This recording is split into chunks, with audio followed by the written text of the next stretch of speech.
Hello and welcome to another update video on XRP. Yeah, the price is continuing to grind higher at the moment.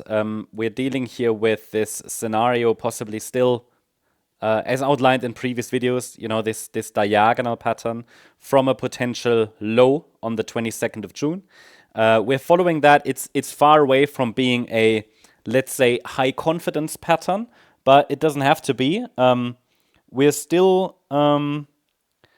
still holding above relevant levels, and the key levels that matter now are still highlighted on the chart in orange. So as I explained in previous videos, the orange support box remains unchanged until we really get a decisive breakout to the upside, just due to the risk that we could test this area again. And it's located here between $1.99 and $2.16, yeah. So this is our Fibonacci support area that keeps the local trend up.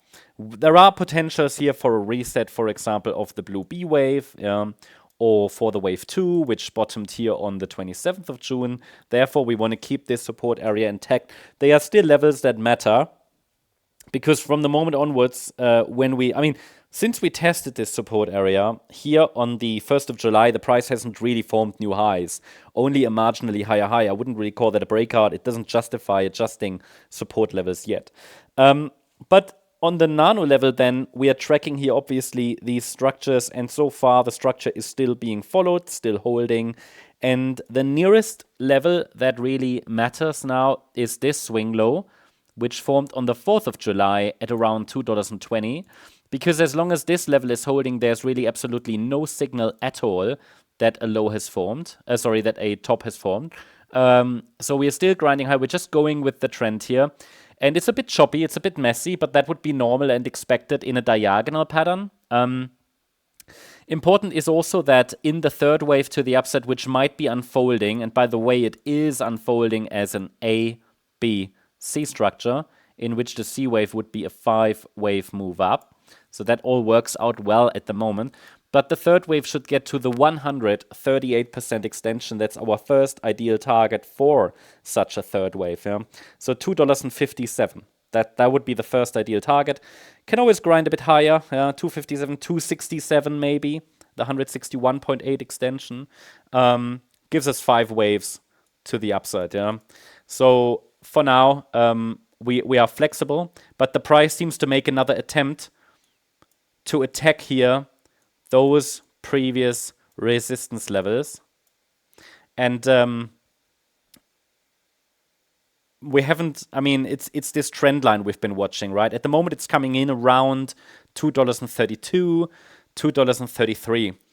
We are currently holding just below this trend line. We are approaching this trend line, and the breakout attempt from Monday failed, but doesn't mean we're bearish, because we haven't broken below any support level. So the local uptrend is still pretty much intact, okay?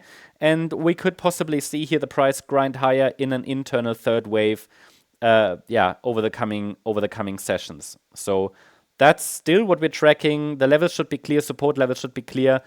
The focus for today is on whether the bulls can really generate an upside breakout above the $2.32 to $2.34, $2.35 area. So the last swing highs, as well as this trend line. I leave the trend line unchanged, even though it got broken once, but I feel it's still a very strong trend line and is quite meaningful as a signal. So yeah, I'll keep you updated about that. That's what we need to watch out for. I hope you liked the update. If you did, please hit the like button, leave a comment, and subscribe. And if you really like the content, then please check out the channel membership. Thank you very much. Bye-bye.